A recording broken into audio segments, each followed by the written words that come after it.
ವೈದ್ಯಕೀಯ ರೋಗ ನಿರ್ಣಯದ ಬಗ್ಗೆ ಅಂದ್ರೆ ಈ ಡಯಾಗ್ನೋಸಿಸ್ ಬಗ್ಗೆ ಮಾತಾಡುವಾಗ ನಾವೆಲ್ಲರೂ ಒಂಥರ ನಿಖರತೆಯನ್ನ ನಿರೀಕ್ಷಿಸ್ತೀವಿ ಅಲ್ವಾ? ಹೌದು, ಖಂಡಿತ. ಅಂದ್ರೆ ಈಗ ಉದಾಹರಣೆಗೆ ಕೈ ಮೂಳೆ ಮುರಿದಿದೆ ಅಂದ್ಕೊಳ್ಳಿ. ನಾವು ಎಕ್ಸ್ರೇ ತೆಗೆದ್ರೆ ಆ ಮುರಿದ ಮೂಳೆಯ ಬಿಳಿ ಗೆರೆ ನಮ್ಗೆ ಅತ್ಯಂತ ಸ್ಪಷ್ಟವಾಗಿ ಕಾಣುತ್ತೆ. ಎಕ್ಸಾಕ್ಟ್ಲಿ. ವೈದ್ಯರು ಸುಮ್ಮನೆ ಬೆರಳು ತೋರಿಸಿ ಅಲ್ಲಿದೆ ನೋಡಿ ಸಮಸ್ಯೆ, ಇದನ್ನೇ ನಾವು ಸರಿಪಡಿಸಬೇಕು ಅಂತ ಹೇಳ್ತಾರೆ. ಇದು ಬಹಳ ನೇರವಾದ ಪ್ರಕ್ರಿಯೆ.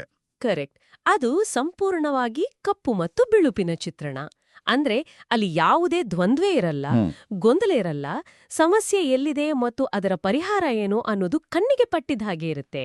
ವಿಷಯಗಳು ಯಾವಾಗ್ಲೂ ನಮ್ಗೆ ಕಣ್ಣಿಗೆ ಕಾಣುವಂತಿರ್ಬೇಕು, ಲೈಕ್ ಕ್ಯಾಟಗರೈಸ್ ಮಾಡೋಕೆ ಸುಲಭವಾಗಿರ್ಬೇಕು ಅಂತ ಮನುಷ್ಯನ ಮೆದುಳು ಯಾವಾಗ್ಲೂ ಬಯಸುತ್ತೆ. ನಿಜ. ಆದರೆ ಈ ಮಾನವನ ಮನಸ್ಸು, ನಮ್ಮ ಸ್ವಭಾವ ಮತ್ತು ನಮ್ಮ ಆಂತರಿಕ ಜಗತ್ತಿನ ವಿಶ್ಲೇಷಣೆಗೆ ಇಳಿದಾಗ ಆ ಎಕ್ಸ್ರೇ ಯಂತ್ರ ಇದ್ದಕ್ಕಿದ್ದಂತೆ ಕೆಲಸ ಮಾಡೋದನ್ನೇ ನಿಲ್ಸದಾಗ ಅನ್ಸುತ್ತೆ ನಮ್ಗೆ. ಹೌದು, ಅಲ್ಲಿ ಎಕ್ಸ್ರೇ ಕೆಲಸ ಮಾಡಲ್ಲ. ಮನುಷ್ಯನಿಗೆ ಆಗುವ ಅತೃಪ್ತಿ, ದುಃಖ ಅಥವಾ ಗೊಂದಲಗಳಿಗೆ ಎಕ್ಸ್ರೇ ತೆಗಿಯೋಕ್ ಸಾಧ್ಯನೇ ಅಲ್ವಾ? ನಾವು ನೋಡ್ತಿರೋ ಈ ರೋಗ ನಿರ್ಣಯದ ಭೂದೃಶ್ಯ ಪ್ರಾಮಾಣಿಕವಾಗಿ ಹೇಳ್ಬೇಕಂದ್ರೆ ಅತೀವ ಮಸುಕಾಗಿದೆ. ಖಂಡಿತ ಮಸುಕಾಗಿದೆ. ಹಾಗಾದ್ರೆ ನಮ್ಮ ಮನಸ್ಸಿನ, ನಮ್ಮ ಗೊಂದಲಗಳ ಅಸಲಿ ಸಮಸ್ಯೆಯನ್ನು ಪತ್ತೆ ಹಚ್ಚೋದು ಹೇಗೆ? ಸರಿ, ಇದನ್ನೇ ಬಿಡಿಸಿ ನೋಡೋಣ ಬನ್ನಿ. ಇಂದಿನ ನಮ್ಮ ಈ ವಿಶೇಷ ವಿಚಾರ ಮಂಥನದಲ್ಲಿ ನಾವು ಇದೇ ಪ್ರಶ್ನೆಗೆ ಉತ್ತರ ಹುಡುಕ್ಲಿದ್ದೀವಿ. ಹೌದು. ಇಂದು ನಮ್ಮ ಮುಂದಿರುವ ಮೂಲ ವಸ್ತುಗಳು ಆಧ್ಯಾತ್ಮ ಜ್ಞಾನದಿಂದ ಮುಕ್ತಿ ಪ್ರಾಪ್ತಿ ಅನ್ನೋ ಒಂದು ಕಿರುಚಿಂತನೆಯ ಪ್ರಬಂಧ ಹಾಗೂ ಅದಕ್ಕೆ ಪೂರಕವಾಗಿರುವ ಶ್ರೀ ಮಧ್ವಾಚಾರ್ಯರ ದ್ವೈತ ಸಿದ್ಧಾಂತವನ್ನು ವಿವರಿಸುವ ನವಪ್ರಮೇಯ ರತ್ನಮಾಲಾ ಎಂಬ ಪ್ರಾಚೀನ ಸಾಹಿತ್ಯ. ಹಾ. ನನಗೆ ಈ ಪ್ರಾಚೀನ ಆಧ್ಯಾತ್ಮಿಕ ಗ್ರಂಥಗಳು ಹೇಗನ್ಸುತ್ತೆ ಗೊತ್ತಾ? ನಾವು ಹೊಸದಾಗಿ ಒಂದು ಅತ್ಯಂತ ಸಂಕೀರ್ಣವಾದ ಎಲೆಕ್ಟ್ರಾನಿಕ್ ಯಂತ್ರ ತಂದಾಗ ಅದರ ಜೊತೆ ಒಂದು ಯೂಸರ್ ಮ್ಯಾನ್ಯುಯಲ್ ಬರುತ್ತಲ್ಲ. ಹೌದು, ಯೂಸರ್ ಮ್ಯಾನ್ಯುಯಲ್. ಎಕ್ಸಾಕ್ಟ್ಲಿ ಹಾಗೆ. ನಮ್ಮ ಮನಸ್ಸು ಮತ್ತು ಈ ಇಡೀ ಜಗತ್ತು ಹೇಗೆ ಕೆಲಸ ಮಾಡುತ್ತೆ ಅಂತ ವಿವರಿಸುವ ಯೂಸರ್ ಮ್ಯಾನ್ಯುಯಲ್. ಆ ಯೂಸರ್ ಮ್ಯಾನ್ಯುಯಲ್ ಹೋಲಿಕೆ ಬಹಳ ನಿಖರವಾಗಿದೆ. ಏಕೆಂದರೆ ನಾವು ಕೇವಲ ಆ ಮ್ಯಾನ್ಯುಯಲಲ್ಲಿ ಏನ್ ಬರ್ದಿದೆ ಅಂತ ನೋಡಬಾರದು, ಬದಲಿಗೆ ಏಕೆ ಅಂದ್ರೆ ವೈ ಇದನ್ನ ಓದಬೇಕು ಅನ್ನೋದು ಬಹಳ ಮುಖ್ಯ ಆಗುತ್ತೆ. ಕರೆಕ್ಟ್. ಮೂಲ ಗ್ರಂಥ ಸ್ಪಷ್ಟವಾಗಿ ಹೇಳುವ ಪ್ರಕಾರ ಆಧ್ಯಾತ್ಮಜ್ಞಾನ ಅಂದ್ರೆ ಕೇವಲ ಕುಳಿತು ಕಣ್ಮುಚ್ಚಿ ಪೂಜೆ ಮಾಡೋದಲ್ಲ. ಓಕೆ. ಅದು ಈ ಸೃಷ್ಟಿ ಮತ್ತು ಪ್ರಳಯದ ಹಿಂದಿನ ನಿಜವಾದ ಕಾರಣವನ್ನು, ಅದರ ರಚನೆಯನ್ನು ಅರಿಯೋದು. ನಮ್ಮ ಜೀವನದ ಗೊಂದಲಗಳಿಗೆ, ನಾವು ಪ್ರತಿದಿನ ಅನುಭವಿಸುವ ಆ ಮಾನಸಿಕ ಬಂಧನಗಳಿಗೆ ಅಸಲಿ ಕಾರಣವೇನು ಅನ್ನೋದನ್ನ ಈ ಜ್ಞಾನ ಬಿಡಿಸಿಡುತ್ತೆ. ನೋಡಿ, ಇದು ಕೇವಲ ಯಾವುದೋ ಹಳೆ ಕಾಲದ ತತ್ವಶಾಸ್ತ್ರ ಅಲ್ಲ, ಬದಲಾಗಿ ಇಂದಿನ ನಮ್ಮ ದೈನಂದಿನ ನಿರ್ಧಾರಗಳನ್ನ, ಹೌದು, ನಮ್ಮ ಮಾನಸಿಕ ಸ್ಪಷ್ಟತೆಯನ್ನು ಉತ್ತಮಗೊಳಿಸ್ಕೊಡೋಕೆ ಬೇಕಾದ ಒಂದು ಕೈಪಿಡಿ ಅಂತಾನೆ ಹೇಳ್ಬೋದು. ಹಾಗಾದ್ರೆ ನಾವು ಆಂತರಿಕವಾಗಿ ಹೇಗೆ ಕಾರ್ಯನಿರ್ವಹಿಸ್ತೀವಿ ಅಂತ ತಿಳಿಯುವ ಮೊದಲು ಈ ಯೂಸರ್ ಮ್ಯಾನ್ಯುಯಲ್ ಈ ವಿಶ್ವದ ರಚನೆಯನ್ನು ಹೇಗೆ ವಿವರಿಸುತ್ತೆ ಅನ್ನೋದನ್ನ ನಾವು ಅರ್ಥ ಮಾಡ್ಕೊಳ್ಬೇಕು ಅಲ್ವಾ? ಖಂಡಿತ. ಈ ಮೂಲಗಳ ಪ್ರಕಾರ ಜ್ಞಾನದ ಮೊದಲ ಹೆಜ್ಜೆಯೇ 24 ತತ್ವಗಳಿಂದಾದ ಬ್ರಹ್ಮಾಂಡ, ಅಂದ್ರೆ ಈ ಬೃಹತ್ ಜಗತ್ತು ಮತ್ತು ಪಿಂಡಾಂಡ ಅಂದ್ರೆ ನಮ್ಮ ದೇಹ. ಹೌದು. ಇವುಗಳ ವಿಚಾರವನ್ನು ತಿಳಿಯುವುದು. 24 ತತ್ವಗಳು ಅಂದ ತಕ್ಷಣ ನನಗೆ ಥಟ್ಟಂತ ನೆನಪಾಗೋದು ನಮ್ಮ ಸ್ಕೂಲ್ ಕೆಮಿಸ್ಟ್ರಿ ಕ್ಲಾಸ್ನ ಪೀರಿಯಾಡಿಕ್ ಟೇಬಲ್. ಹೌದು, ಅದೇ ಥರ ಅನ್ಸುತ್ತೆ ಅಲ್ವಾ? ಈ ಗ್ರಂಥಗಳು ಹೇಳುವ ಆ ಮೂಲ ವಸ್ತುಗಳು ಯಾವುವು? ಇದು ಹೇಗೆ ಕೆಲಸ ಮಾಡುತ್ತೆ? ಇದು ಭೌತಶಾಸ್ತ್ರ ಮತ್ತು ಮನೋವಿಜ್ಞಾನದ ಒಂದು ಅದ್ಭುತವಾದ ಸಮ್ಮಿಲನ ಅಂತ ಹೇಳ್ಬೋದು. ಈ 24 ತತ್ವಗಳು ಕೇವಲ ರಾಸಾಯನಿಕ ವಸ್ತುಗಳಲ್ಲ. ಓಕೆ. ಇದು ಮೂಲತಃ ಪ್ರಕೃತಿ, ಮಹತ್ತತ್ವ ಅಂದ್ರೆ ಬುದ್ಧಿ, ಅಹಂಕಾರ, ಆಮೇಲೆ ಮನಸ್ಸು, 10 ಇಂದ್ರಿಯಗಳು ಅಂದ್ರೆ 5 ಜ್ಞಾನೇಂದ್ರಿಯಗಳು ಮತ್ತು 5 ಕರ್ಮೇಂದ್ರಿಯಗಳು, ಓಕೆ, ಜೊತೆಗೆ 5 ತನ್ಮಾತ್ರೆಗಳು ಲೈಕ್ ಶಬ್ದ, ಸ್ಪರ್ಶ, ರೂಪ, ರಸ, ಗಂಧ ಮತ್ತು 5 ಮಹಾಭೂತಗಳು ಅಂದ್ರೆ ಭೂಮಿ, ನೀರು, ಬೆಂಕಿ, ಗಾಳಿ, ಆಕಾಶ. ಸರಿ ಸರಿ. ಈ 24 ಅಂಶಗಳಿಂದಲೇ ಈ ಇಡೀ ಬ್ರಹ್ಮಾಂಡ ನಿರ್ಮಾಣ ಆಗಿರೋದು. ಇಲ್ಲಿ ಆಸಕ್ತಿದಾಯಕ ವಿಚಾರ ಏನಂದ್ರೆ, ಹೊರಗಿರುವ ಬೃಹತ್ ಬ್ರಹ್ಮಾಂಡ ಯಾವ ವಸ್ತುಗಳಿಂದ ಮಾಡಲ್ಪಟ್ಟಿದೆಯೋ ಅದೇ ವಸ್ತುಗಳಿಂದ. ಹೌದು, ನಮ್ಮೊಳಗಿರುವ ಈ ಸಣ್ಣ ದೇಹ ಅಂದ್ರೆ ಆ ಪಿಂಡಾಂಡ ಕೂಡ ಅದೇ 24 ತತ್ವಗಳಿಂದಲೇ ಮಾಡಲ್ಪಟ್ಟಿದೆ. ಓಹೋ, ಅಂದ್ರೆ ನಾವೆಲ್ಲರೂ ಅಕ್ಷರಶಃ ಆ ನಕ್ಷತ್ರಗಳ ಅದೇ ಧೂಳಿನಿಂದ, ಅದೇ ಮೂಲವಸ್ತುಗಳಿಂದ ಮಾಡಲ್ಪಟ್ಟಿದ್ದೀವಿ ಅಂತ ಆಧುನಿಕ ವಿಜ್ಞಾನ ಹೇಳ್ತಲ್ಲ. ಎಕ್ಸಾಕ್ಟ್ಲಿ. ಇದು ಬಹುತೇಕ ಅದರ ಪ್ರಾಚೀನ ಆವೃತ್ತಿ ತರನೇ ಇದೆ. ಹೊರಗಿನ ಪ್ರಪಂಚಕ್ಕೂ ನಮ್ಮ ಆಂತರಿಕ ಪ್ರಪಂಚಕ್ಕೂ ಒಂದು ನೇರವಾದ ಕೊಂಡಿ ಇದೆ. ಹೌದು. ಇನ್ನು ಈ ಗ್ರಂಥಗಳ ಹಿನ್ನೆಲೆ ನೋಡಿದ್ರೆ, ಶ್ರೀಮನ್ಮಧ್ವಾಚಾರ್ಯರು ಒಟ್ಟು 37 ಗ್ರಂಥಗಳನ್ನ ಬರೆದಿದ್ದಾರಲ್ವಾ? ಹೌದು, 37 ಗ್ರಂಥಗಳು. ಇವುಗಳಿಗೆ ಒಟ್ಟಾರೆಯಾಗಿ ಸರ್ವಮೂಲ ಅಂತ ಕರೀತಾರೆ.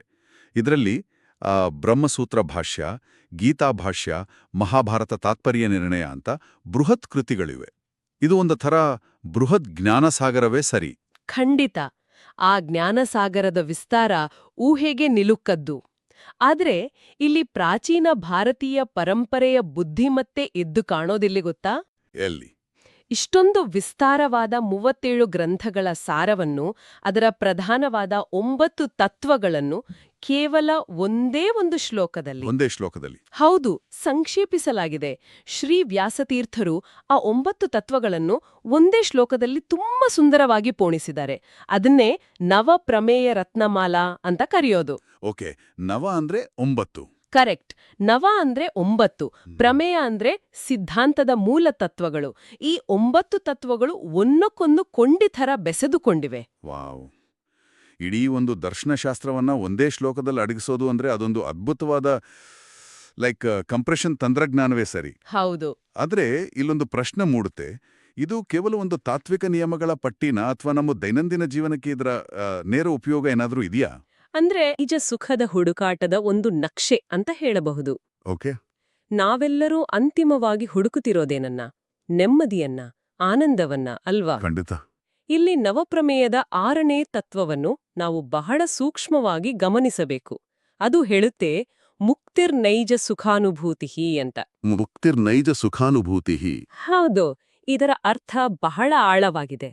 ನೈಜ ಸುಖದ ಅನುಭವವೇ ಮುಕ್ತಿ. ಮುಕ್ತಿ ಅಂದ್ರೆ ಸಾವಿನ ನಂತರ ಸಿಗುವ ಯಾವುದೋ ಒಂದು ಕಾಲ್ಪನಿಕ ಲೋಕವಲ್ಲ, ಅಥವಾ ಮೋಡಗಳ ಮೇಲಿರುವ ಯಾವುದೋ ರಜಾತಾಣವಲ್ಲ. ಜೀವಿಯು ತನ್ನ ಮೂಲ ಸಹಜವಾದ ಆಂತರಿಕ ಆನಂದವನ್ನು ಅನುಭವಿಸುವುದೇ ಮುಕ್ತಿ ಅಂತ ಇದು ಸ್ಪಷ್ಟಪಡಿಸುತ್ತೆ. ಒಂದು ನಿಮಿಷ. ಇಲ್ಲಿ ವಿಷಯ ನಿಜಕ್ಕೂ ಕುತೂಹಲಕಾರಿಯಾಗಿದೆ. ಜೀವಿಯ ಮೂಲ ಸ್ವಭಾವವೇ ಆನಂದ ಎಂದಾದರೆ ಆ ನೈಜ ಸುಖ ನಮ್ಮೊಳಗೆ ಇದ್ರೆ ಹೌದು, ನಾವೇಕೆ ಯಾವಾಗ್ಲೂ ಗೊಂದಲ, ದುಃಖ ಅಥವಾ ಒತ್ತಡದಲ್ಲಿ ಇರ್ತೀವಿ? ಆ ಸುಖವನ್ನ ಹೊರಬರದಂತೆ ತಡೆಯುತ್ತಿರುವ ಆ ಗೋಡೆ, ಆ ಬ್ಲಾಕೇಜ್ ಯಾವುದು? ಎಕ್ಸಾಕ್ಟ್ಲಿ. ಆ ಗೋಡೆಯೇ ಪ್ರಕೃತಿಯ 3 ಗುಣಗಳು. ಓಹೋ. ಮೂಲ ಗ್ರಂಥವು ಭಗವದ್ಗೀತೆಯ 14ನೇ ಅಧ್ಯಾಯವನ್ನು ಉಲ್ಲೇಖಿಸುತ್ತಾ ಇದಕ್ಕೆ ಸ್ಪಷ್ಟವಾದ ಉತ್ತರ ಕೊಡುತ್ತೆ. ನಮ್ಮ ಆನಂದವನ್ನು ತಡೆಯುವ ಅಥವಾ ಆ ಆನಂದದ ಮೇಲೆ ಒಂದು ಪರದೆಯಂತೆ ಮುಚ್ಚಿರುವ ಅಂಶಗಳೇ ಈ 3 ಗುಣಗಳು. ಯಾವುದು ಆ ಗುಣಗಳು? ಸತ್ವ, ರಜಸ್ಸು ಮತ್ತು ತಮಸ್ಸು. ಸತ್ವ, ರಜಸ್ಸು, ತಮಸ್ಸು. ಹೌದು. ಪ್ರತಿಯೊಬ್ಬ ಮನುಷ್ಯನಲ್ಲೂ ಹುಟ್ಟಿನಿಂದಲೇ ಈ 3 ಗುಣಗಳು ಇರುತ್ತೆ, ಆದರೆ ಬೇರೆ ಬೇರೆ ಪ್ರಮಾಣದಲ್ಲಿರುತ್ತೆ. ಈ ಗುಣಗಳ ರಸಾಯನಶಾಸ್ತ್ರವೇ ನಮ್ಮ ಎಲ್ಲ ಆಗುಹೋಗುಗಳಿಗೆ ಕಾರಣ.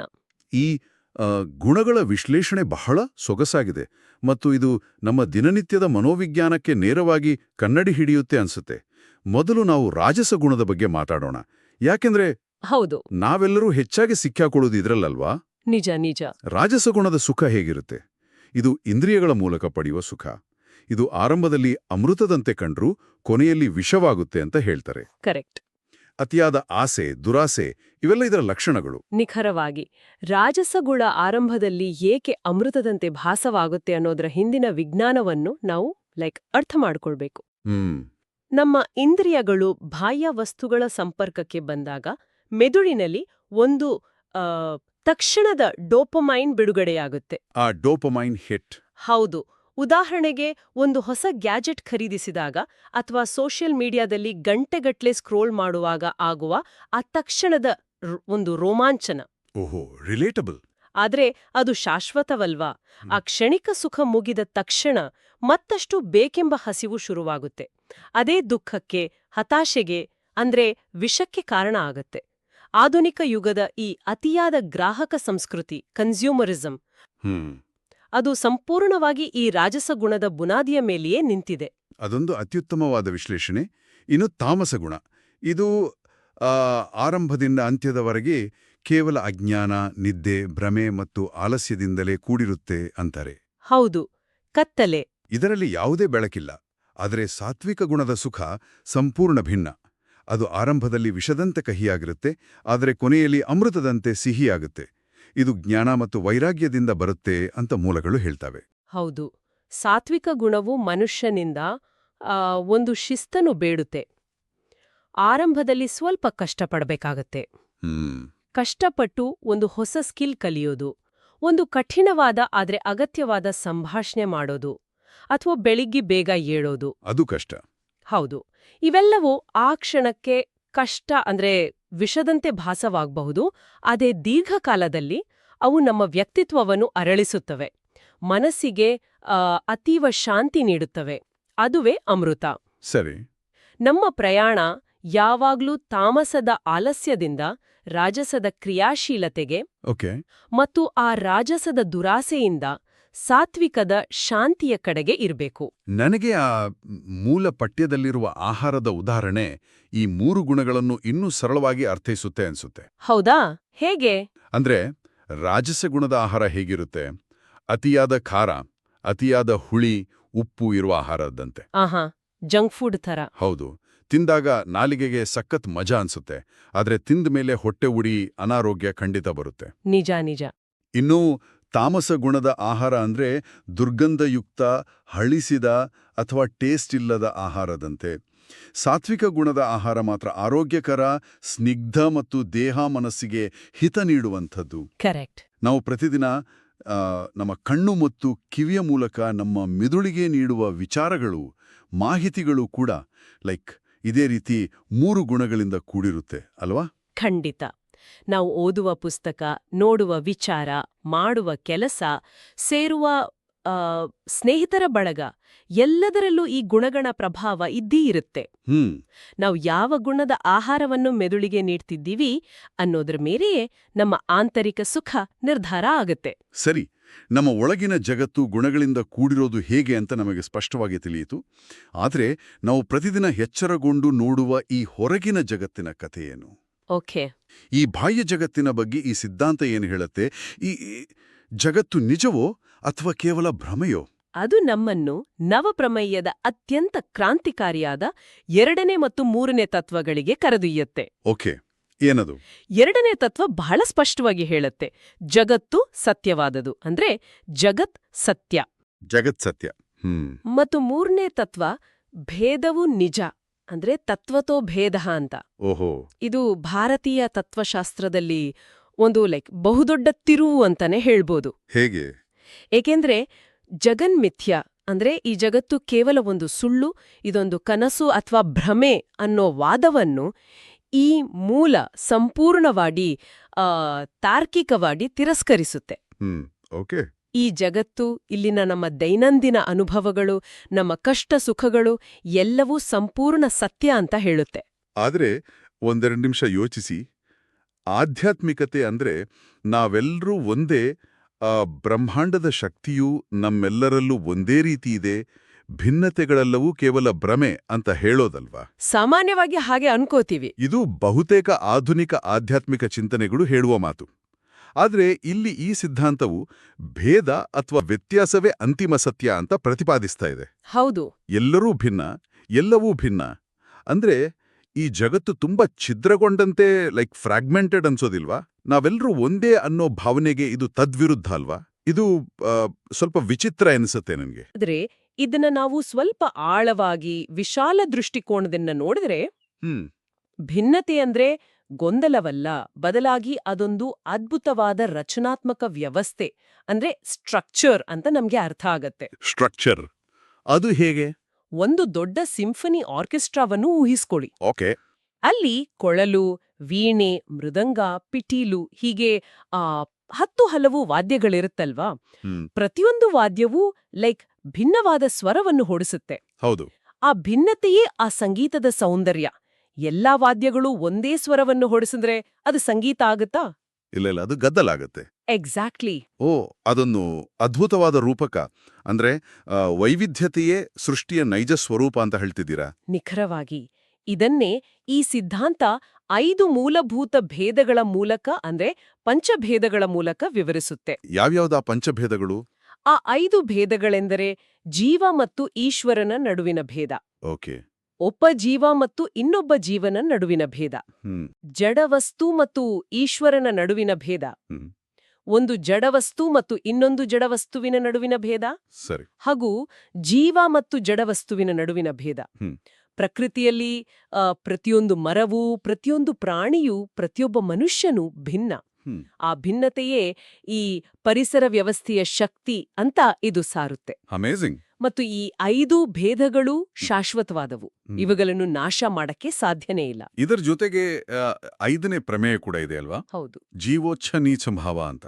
ಅಂದ್ರೆ ಕೇವಲ ಭಿನ್ನತೆ ಮಾತ್ರವಲ್ಲ, ಜೀವರುಗಳ ನಡುವೆಯೂ ಒಂದು ತಾರತಮ್ಯ ಅಥವಾ ಗ್ರೇಡೇಷನ್ ಇದೆ. ಹೌದು, ಗ್ರೇಡೇಷನ್ ಇದೆ. ಪ್ರತಿಯೊಬ್ಬ ವ್ಯಕ್ತಿಯು ತನ್ನದೇ ಆದ ವಿಶಿಷ್ಟ ಗುಣಮಟ್ಟವನ್ನ, ಸಾಮರ್ಥ್ಯವನ್ನ ಜನ್ಮತಃ ಹೊಂದಿದ್ದಾನೆ. ಎಲ್ಲರೂ ಎಲ್ಲರಂತಾಗ್ಲೂ ಸಾಧ್ಯನೇ ಇಲ್ಲ. ಖಂಡಿತ ಇಲ್ಲ. ಒಬ್ಬ ವ್ಯಕ್ತಿ ಸಂಗೀತದಲ್ಲಿ ಶ್ರೇಷ್ಠನಾಗಿದ್ರೆ ಇನ್ನೊಬ್ಬ ಗಣಿತದಲ್ಲಿ ಶ್ರೇಷ್ಠನಾಗಿರ್ತಾನೆ. ಇದು ಪ್ರಕೃತಿಯ ನಿಯಮ ಅಲ್ವಾ? ಹೌದು, ಈ ಜೀವರುಗಳ ನಡುವಿನ ತಾರತಮ್ಯವು ಹ್ಮ್. ಅವರವರ ಮೂಲ ಗುಣಗಳಿಗೆ ಅನುಗುಣವಾಗಿರುತ್ತೆ ಅಂತ ಮೂಲ ಗ್ರಂಥ ಸ್ಪಷ್ಟಪಡಿಸುತ್ತೆ. ಹ್ಮ್. ಈ ವಾಸ್ತವವನ್ನು ಒಪ್ಪಿಕೊಳ್ಳೋದು ಹ್ಮ್. ಮತ್ತು ನಮ್ಮ ಮಿತಿಯೊಳಗೆ ನಾವು ಅತ್ಯುತ್ತಮರಾಗಲು ಪ್ರಯತ್ನಿಸುವುದೇ ನಿಜವಾದ ಆಧ್ಯಾತ್ಮ. ಸರಿ, ಜಗತ್ತು ಸತ್ಯವಾಗಿದೆ, ಅದರಲ್ಲಿನ ಭೇದಗಳು ಸತ್ಯವಾಗಿವೆ, ಮತ್ತು ನಾವು ಆ ಭ್ರಮಾತ್ಮಕ ರಾಜಸ ಗುಣಗಳನ್ನು ಬಿಟ್ಟು ಸಾತ್ವಿಕ ಸುಖವನ್ನು ಹುಡುಕ್ತಿದ್ದೀವಿ ಅಂತ ನಮಗೀಗ ಅರ್ಥ ಆಯ್ತು. ಹೌದು. ಆದರೆ ಇಷ್ಟೆಲ್ಲ ಗೊಂದಲಗಳಿರುವಾಗ ಯಾವುದು ಸತ್ಯ ಮತ್ತು ಯಾವುದು ಸುಳ್ಳು ಅಂತ ನಿರ್ಧರಿಸೋದು ಹೇಗೆ? ನಮ್ಮ ಕಣ್ಣಿಗೆ ಕಾಣುವುದೆಲ್ಲವೂ ಸತ್ಯ ಆಗಿರಲ್ಲ ಅಲ್ವಾ? ಕರೆಕ್ಟ್. ಕಣ್ಣಿಗೆ ಕಂಡದ್ದೆಲ್ಲ ಸತ್ಯ ಅಲ್ಲ. ಸತ್ಯವನ್ನು ಅಳೆಯುವ ನಿಖರವಾದ ಮಾನದಂಡಗಳೇನು ಹಾಗಾದ್ರೆ? ಇದು ಯಾವುದೇ ತತ್ವಶಾಸ್ತ್ರದ ಅತ್ಯಂತ ಪ್ರಮುಖ ಘಟ್ಟ. 8ನೇ ಪ್ರಮೇಯವು ಸತ್ಯವನ್ನು ಅರಿಯಲು ಇರುವ 3 ಪ್ರಮಾಣಗಳ ಬಗ್ಗೆ ಮಾತಾಡುತ್ತೆ. Tools of evidence. Tools of evidence, okay. ಪ್ರಮಾಣ ಅಂದ್ರೆ ಜ್ಞಾನವನ್ನು ಪಡೆಯುವ ಅಧಿಕೃತ ಸಾಧನ. ಯಾವುದೇ ವಿಚಾರವನ್ನು ಅದು ಎಷ್ಟೇ ದೊಡ್ಡವರು ಹೇಳಿದ್ರೂ ಕುರುಡಾಗಿ ನಂಬುವ ಬದಲು ಅದನ್ನ ಒರೆಗೆ ಹಚ್ಚಲು 3 ಸಾಧನಗಳಿವೆ ಅಂತ ಇದು ಹೇಳುತ್ತೆ. ಯಾವ್ಯಾವುದದು? ಮೊದಲನೇದು ಪ್ರತ್ಯಕ್ಷ ಪ್ರಮಾಣ. ಅಂದ್ರೆ ನಮ್ಮ ಇಂದ್ರಿಯಗಳಿಂದ ನೇರವಾಗಿ ನೋಡಿ, ಕೇಳಿ, ಸ್ಪರ್ಶಿಸಿ ತಿಳಿದುಕೊಳ್ಳೋದು. Okay, direct experience. ಹೌದು. ಎರಡನೇದು ಅನುಮಾನ ಪ್ರಮಾಣ. ಅಂದ್ರೆ ತರ್ಕಬದ್ಧವಾಗಿ, ಲಾಜಿಕಲ್ ಆಗಿ, ಊಹಿಸೋದು ಅಥವಾ ನಿರ್ಣಯಿಸೋದು. ಸರಿ. ಮೂರನೇದು ಆಗಮ ಪ್ರಮಾಣ. ಅಂದ್ರೆ ಪ್ರಾಚೀನ ಋಷಿಮುನಿಗಳು ತಪಸ್ಸಿನಿಂದ ಪಡೆದ ಮತ್ತು ವೇದಗಳ ಮೂಲಕ ಬಂದ ಅಧಿಕೃತ ಶಬ್ದ ಪ್ರಮಾಣ. ಭಾರತೀಯ ತರ್ಕಶಾಸ್ತ್ರದಲ್ಲಿ ಈ 3 ಪ್ರಮಾಣಗಳನ್ನು ವಿವರಿಸಲು ಬಳಸುವ ಒಂದು ಬಹಳ ಪ್ರಸಿದ್ಧವಾದ ಕ್ಲಾಸಿಕ್ ಲಾಜಿಕ್ ಪಜಲ್ ನನಗಿಲ್ಲಿ ನೆನಪಾಗ್ತಾ ಇದೆ. ಓಹೋ, ಯಾವುದದು? ಅದೇ ಬೆಂಕಿ ಮತ್ತು ಹೊಗೆಯ ಉದಾಹರಣೆ. ಆಹಾ, ಹೌದು. ನಾವು ದೂರದ ಬೆಟ್ಟದ ಮೇಲೆ ಕಣ್ಣಾರೆ ಹೊಗೆಯನ್ನು ನೋಡೋದು ಪ್ರತ್ಯಕ್ಷ. ಕರೆಕ್ಟ್. ಆದ್ರೆ ಆ ಹೊಗೆಯನ್ನು ನೋಡಿ, ಓಹೋ, ಹೊಗೆ ಬರ್ತಿದೆ ಅಂದ್ರೆ ಖಂಡಿತ ಅಲ್ಲಿ ಬೆಂಕಿ ಇರ್ಲೇಬೇಕು ಅಂತ ನಮ್ಮ ಬುದ್ಧಿಯನ್ನ ಬಳಸಿ ಆ ತರ್ಕ ಮಾಡ್ತೀವಲ್ಲ, ಅದು ಅನುಮಾನ ಪ್ರಮಾಣ. ಹೌದು, ನಿಖರವಾಗಿದೆ. ಇನ್ನು ಆ ಬೆಂಕಿ ಯಾವ ರೀತಿಯದ್ದು, ಅದನ್ನು ಆರ್ಸೋದು ಹೇಗೆ ಅಂತ ಯಾರೋ ಬರೆದ ಅಗ್ನಿ ಸುರಕ್ಷತಾ ಕೈಪಿಡಿಯನ್ನ ಅಂದ್ರೆ ಫೈರ್ ಸೇಫ್ಟಿ ಮ್ಯಾನ್ಯುಯಲ್ ಓದಿ ತಿಳಿದುಕೊಳ್ಳೋದು ಆಗಮ ಪ್ರಮಾಣ. ಅಬ್ಬಾ, ಬಹಳ ಸುಂದರವಾದ ವಿವರಣೆ. ಇಂದಿನ ಮಾಹಿತಿಯ ಮಹಾಪೂರ್ವೆ ಇರುವ ಡಿಜಿಟಲ್ ಯುಗದಲ್ಲಿ ಈ 3 ಪ್ರಮಾಣಗಳನ್ನು ಬಳಸಿ ಕ್ರಿಟಿಕಲ್ ಥಿಂಕಿಂಗ್ ಅಂದ್ರೆ ವಿಮರ್ಶಾತ್ಮಕ ಚಿಂತನೆ ಮಾಡೋದು ಎಷ್ಟು ಮುಖ್ಯ ಅನ್ನೋದನ್ನ ನಾವು ಅರಿತುಕೊಳ್ಬೇಕು. ಖಂಡಿತ. ವಾಟ್ಸ್ಆಪ್ನಲ್ಲಿ ಅಥವಾ ಸೋಷಿಯಲ್ ಮೀಡಿಯಾದಲ್ಲಿ ಬಂದಿದ್ದೆಲ್ಲವೂ ಸತ್ಯವಲ್ಲ ಅಲ್ವಾ? ನಿಜ. ಫೇಕ್ ನ್ಯೂಸ್ ತುಂಬೋಗಿದೆ. ನಾವು ಕೇವಲ ನಂಬಿಕೆಯ ಆಧಾರದ ಮೇಲೆ ನಿರ್ಧಾರಗಳನ್ನ ತಗೋಬಾರ್ದು. ನಾವು ಪ್ರತ್ಯಕ್ಷವಾಗಿ ನೋಡಬೇಕು, ನಮ್ಮ ತರ್ಕವನ್ನು ಬಳಸಬೇಕು ಮತ್ತು ನಂಬಲರ್ಹವಾದ ಅಧಿಕೃತವಾದ ಮೂಲಗಳನ್ನ ಆಧರಿಸಬೇಕು. ಕೇವಲ ಕುರುಡು ನಂಬಿಕೆಯಲ್ಲ, ಬದಲಾಗಿ ತರ್ಕಬದ್ಧವಾಗಿ ಸತ್ಯವನ್ನು ಶೋಧಿಸಬೇಕು ಅನ್ನೋದನ್ನೇ ಈ ಸಿದ್ಧಾಂತ ಒತ್ತಿ ಹೇಳುತ್ತೆ. ಮತ್ತು 9ನೇ ಪ್ರಮೇಯ ಹೇಳುವಂತೆ ಈ ಎಲ್ಲಾ ಪ್ರಮಾಣಗಳಿಂದ, ವೇದಗಳಿಂದ ಅರಿಯಲ್ಪಡುವ, ತಿಳಿಯಲ್ಪಡುವ ಅಂತಿಮ ಸತ್ಯ ಅಂದ್ರೆ ಪರಮಾತ್ಮನೇ ಆಗಿದ್ದಾನೆ. ಹೌದು. ಈ ಇಡೀ ಜಗತ್ತು ಮತ್ತು ನಾವು ಆ ಪರಮಾತ್ಮನ ಅಧೀನರಾಗಿದ್ದೀವಿ ಅನ್ನೋದು ಇದರ ಸಾರಾಂಶ. ಹಾಗಾದ್ರೆ ಈ ಸುದೀರ್ಘವಾದಂತಹ ವಿಚಾರಮಂಥನದ ಅರ್ಥ ಏನು? ನಾವು ಚರ್ಚಿಸಿದ ಎಲ್ಲ ಅಂಶಗಳನ್ನ ಒಂದುಗೂಡಿಸಿ ನೋಡಿದಾಗ ಈ ಪ್ರಾಚೀನ ಗ್ರಂಥಗಳು ನಮಗೆ ನೀಡುವ ಪ್ರಮುಖ ಸಂದೇಶ ಬಹಳ ಸ್ಪಷ್ಟವಾಗಿದೆ. ಮುಕ್ತಿ ಅಂದ್ರೆ ಎಲ್ಲಿಗೂ ಹೋಗೋದಲ್ಲ, ಬದಲಾಗಿ ನಮ್ಮೊಳಗಿನ ನೈಜ ಸಾತ್ವಿಕ ಆನಂದವನ್ನು ಅರಿತುಕೊಳ್ಳೋದು. ಹೌದು. ಮತ್ತೆ ಅನುಭವಿಸೋದು. ಖಂಡಿತ. ಅದಕ್ಕಾಗಿ ತಾಮಸದ ಅಂಧಕಾರ ಮತ್ತು ಆಲಸ್ಯವನ್ನು ಬಿಟ್ಟು ರಾಜಸದ ಕ್ಷಣಿಕ ಸುಖ ಮತ್ತು ದುರಾಸೆಯನ್ನು ಮೀರಿ ಸತ್ವಗುಣದ ಕಡೆಗೆ ನಮ್ಮ ಪಯಣ ಸಾಗಬೇಕು. 7ನೇ ಪ್ರಮೇಯ ಹೇಳುವಂತೆ ಅಮಲಾ ಭಕ್ತಿ ಅಂದ್ರೆ ಯಾವುದೇ ಡಾಂಭಿಕತೆ, ಸ್ವಾರ್ಥ ಅಥವಾ ಪ್ರತಿಫಲಾಪೇಕ್ಷೆ ಇಲ್ಲದ ಶುದ್ಧವಾದ ಭಕ್ತಿ. Pure devotion. ಹೌದು. ಆ ಭಕ್ತಿ ಮತ್ತು ಜ್ಞಾನದ ಮೂಲಕ ಸತ್ಯವನ್ನು ಅರಿಯುವುದೇ ಜೀವನದ ಅಂತಿಮ ಗುರಿ. ಜ್ಞಾನವಿಲ್ಲದ ಭಕ್ತಿ ಕುರುಡು, ಭಕ್ತಿಯಿಲ್ಲದ ಜ್ಞಾನ ಶುಷ್ಕ ಅಂತಾರೆ. ಇವೆರಡರ ಹದವಾದ ಸಮ್ಮಿಲನವೇ ಮುಕ್ತಿಗೆ ದಾರಿ. ದೈನಂದಿನ ಜೀವನದಲ್ಲಿ ಒಬ್ಬ ವ್ಯಕ್ತಿ ಇದನ್ನ ಅಳವಡಿಸಿಕೊಳ್ಳೋದು ಹೇಗೆ ಅಂತ ಯೋಚಿಸಿದ್ರೆ ಆರಂಭದಲ್ಲಿ ಕಹಿ, ನಂತರ ಸಿಹಿ ಎನ್ನುವ ಸಾತ್ವಿಕ ತತ್ವವನ್ನು ಸದಾ ನೆನಪಿನಲ್ಲಿ ಇಟ್ಕೊಳ್ಬೇಕು. ನಿಜ. ಉದಾಹರಣೆಗೆ ಒಬ್ಬ ವ್ಯಕ್ತಿ ಬೆಳಿಗ್ಗೆ ಎದ್ದು ಓಡಲು ಅಥವಾ ವ್ಯಾಯಾಮ ಮಾಡಲು ಯೋಚನಿಸ್ತಾನೆ ಅನ್ಕೊಳ್ಳಿ. ಬೆಚ್ಚಗಿನ ಹಾಸಿಗೆ ಬಿಟ್ಟು ಏಳೋದು ಆರಂಭದಲ್ಲಿ ಕಷ್ಟ, ಅದು ವಿಷದಂತೆ ಭಾಸವಾಗುತ್ತೆ. ಹೌದು, ಯಾರಿಗಿಷ್ಟ ಹೇಳಿ ಬೆಳಗ್ಗೆ ಏಳೋದು ಅಲ್ವಾ? ಆದರೆ ಆ ಕಷ್ಟವನ್ನು ಮೀರಿ ಇದ್ರೆ ಆಮೇಲೆ ಇಡೀ ದಿನ ದೇಹ ಉಲ್ಲಾಸವಾಗಿರುತ್ತೆ, ಅದು ಅಮೃತದಂತೆ. ಕಷ್ಟಪಟ್ಟು ಹೊಸ ಕೌಶಲ್ಯ ಕಲಿಯೋದು, ಆರೋಗ್ಯಕರ ನಿರ್ಧಾರಗಳನ್ನು ತೆಗೆದುಕೊಳ್ಳೋದು, ಇದೆಲ್ಲವೂ ಇದೇ ಸಾತ್ವಿಕ ಗುಣದ ಲಕ್ಷಣ. ಮತ್ತು ಅದೇ ಸಮಯದಲ್ಲಿ ಆರಂಭದಲ್ಲಿ ಸಿಹಿ, ನಂತರ ಕಹಿ ಎನ್ನುವ ಆ ರಾಜಸ ಗುಣದ ಬಗ್ಗೆ ತೀವ್ರ ಎಚ್ಚರ ಇರಬೇಕು ನಮ್ಗೆ. ಕರೆಕ್ಟ್. ನಾಲಿಗೆಗೆ ರುಚಿ ಅಂತ ಜಂಕ್ ಫುಡ್ ತಿನ್ನೋದು, ಜವಾಬ್ದಾರಿಗಳನ್ನ ಮರೆತು ಅತಿಯಾಗಿ ಸ್ಕ್ರೀನ್ ಮುಂದೆ, ಪರದೆ ಮುಂದೆ ಸಮಯ ಕಳೆಯೋದು ಆ ಕ್ಷಣಕ್ಕೆ ಭಾರಿ ಮಜಾ ಕೊಡುತ್ತೆ, ಅಮೃತದಂತೆ ಅನ್ಸುತ್ತೆ. ಹೌದು. ಆದ್ರೆ ದೀರ್ಘಕಾಲದಲ್ಲಿ ಅದು ನಮ್ಮ ಸಮಯ, ಆರೋಗ್ಯ ಮತ್ತು ನೆಮ್ಮದಿಯನ್ನ ಕಸಿದುಕೊಂಡು ವಿಷವಾಗಿ ಪರಿಣಮಿಸುತ್ತೆ. ಈ ಯೂಸರ್ ಮ್ಯಾನ್ಯುಯಲ್ ನಮ್ಗೆ ನೀಡೋದು ಅತ್ಯಂತ ದೊಡ್ಡ ಎಚ್ಚರಿಕೆನೇ ಇದು. ಖಂಡಿತ. ಈಗ ಈ ಜ್ಞಾನದ ಶೋಧನೆಯ ಕೊನೆಯಲ್ಲಿ ಈ ಮೂಲಗ್ರಂಥದ ಆಧಾರದ ಮೇಲೆ, ಆದರೆ ಅದರ ಆಚೆಗೆ ನಮ್ಮನ್ನ ಆಳವಾದ ಯೋಚನೆಗೆ ಈಡು ಮಾಡುವ ಒಂದು ತಾತ್ವಿಕ ಪ್ರಶ್ನೆಯನ್ನು ನಾನು ಕೇಳುಗರ ಮುಂದಿಡಲು ಇಷ್ಟಪಡ್ತೀನಿ. ಹೇಳಿ. ಮೂಲಗ್ರಂಥದ ಪ್ರಕಾರ ಜೀವೋಚ್ಚನೀಚ ಭಾವ ಅಂದ್ರೆ ಜೀವರಲ್ಲಿ ಸಹಜವಾದ ತಾರತಮ್ಯ ಇದೆ ಮತ್ತು ಪ್ರತಿಯೊಬ್ಬರ ಮೂಲ ಗುಣಗಳು ಜನ್ಮತಃ ಬಂದಿರ್ತವೆ ಅಂತ ಹೇಳಲಾಗಿವೆ. ಪ್ರತಿಯೊಬ್ಬರಿಗೂ ಅವರದೇ ಆದ ಒಂದು ಅಂತರ್ಗತ ಸಾಮರ್ಥ್ಯ ಇದೆ. ಹೌದು, ಅವರದೇ ಆದ ಗುಣಮಟ್ಟ ಇರುತ್ತೆ. ಹಾಗಾದ್ರೆ ನಮ್ಮ ಮೂಲಭೂತ ಸ್ವಭಾವ ಮೊದಲೇ ನಿರ್ಧಾರ ಆಗಿದ್ರೆ ತಾಮಸ ಗುಣದಿಂದ ಸಾತ್ವಿಕ ಗುಣಕ್ಕೆ ಬದಲಾಗುವ ಪ್ರಕ್ರಿಯೆಯಲ್ಲಿ ಮನುಷ್ಯನ ಸ್ವತಂತ್ರ ಇಚ್ಛೆಯ ಅಂದ್ರೆ ಫ್ರೀವಿಲ್ ಅದರ ಪಾತ್ರ ಎಷ್ಟು? ನಾವು ನಿಜವಾಗಿಯೂ ನಮ್ಮ ಗುಣಗಳನ್ನು ಸಂಪೂರ್ಣವಾಗಿ ಬದಲಾಯಿಸಿ ನಮ್ಮ ಹಣೆಬರಹವನ್ನು ತಿದ್ದಿಕೊಳ್ಳಬಹುದೇ? ಅಥವಾ ನಮ್ಮ ಜನ್ಮಜಾತ ಮಿತಿಯೊಳಗೆ ಮಾತ್ರ ನಾವು ವಿಕಸನ ಹೊಂದಬಹುದೇ? ನಮ್ಮ ಇಚ್ಛಾಶಕ್ತಿ ಅಂದ್ರೆ ವಿಲ್ ಪವರ್ ದೊಡ್ಡದೋ ಅಥವಾ ನಮ್ಮ ಮೂಲ ಸ್ವಭಾವ ದೊಡ್ಡದೋ? ಅದೊಂದು ಅತ್ಯದ್ಭುತವಾದ ಆಳವಾದ ತಾತ್ವಿಕ ಪ್ರಶ್ನೆ. ಇದು ಶತಮಾನಗಳಿಂದ ತತ್ವಜ್ಞಾನಿಗಳನ್ನ ಕಾಡುತ್ತಿರುವ ಪ್ರಶ್ನೆ.